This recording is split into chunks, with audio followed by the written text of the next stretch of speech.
нийтийн албанд нийтийн болон хувийн ашиг сонирхлыг зохицуулах, ашиг сонирхлын зөрчлөөс урьдчилан сэргийлэх тухай хуульд нэмэлт өөрчлөлтийн төслийг Улсын их хурл засгийн газраас өргөн барьж байна. Энэхүү хууль батлагдсанаар Монгол улсын ерөнхийлөгч, Монгол улсын их хурлын дарга, Монгол улсын ерөнхий сайд, Улсын их хурлын гишүүн, засгийн газрын гишүүн, аймаг нийслэлийн засаг дарга болон түүний эхнэр нөхөр, хамтран амьдрагч, хүүхэд хамаарал бүхий этгээдүүд нь төрөөс болон төрийн өмчт компани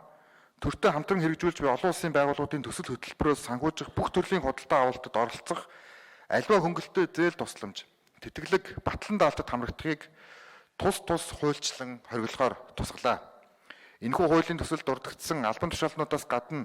Улсын их хурлд суудал бүхий улс төрийн намын дарга нар, үндсэн хуулийн цэцгийн гишүүн, улсын дээд шүүхийн ерөнхий шүүгч, улсын дээд шүүхийн шүүгч нар, улсын ерөнхий прокурор, төрийн албаны зөвлөл, Монгол банк, сонгуулийн ерөнхий хороо, авилгалтай тэмцэх газар, тагнуулын ерөнхий газар, цагдаагийн ерөнхий газар, гайлын ерөнхий газар, онцгой байдлын ерөнхий газар, татварын ерөнхий газар, төрийн өмчийн бодлого зохицуулалтын газар, төрийн худалдан авах ажиллагааны газар, улсын бүртгэлийн ерөнхий газар, нийгмийн даатгалын ерөнхий газар, хөдөлмөр халамжийн үйлчилгээний ерөнхий газар, иргэний нисхийн ерөнхий газар, ашигт малтмалын газрын засны газар, үндэсний геологийн алба,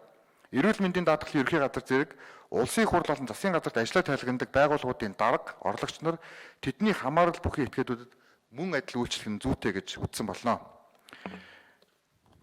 Энэхүү хууль батлагдсанаар улс төр бизнесийн эрх мэдэл зааглагдаж, төрн шиг бизнес нь бизнес шиг байх, мөн цаашд энэхүү хууль батлагдсанаар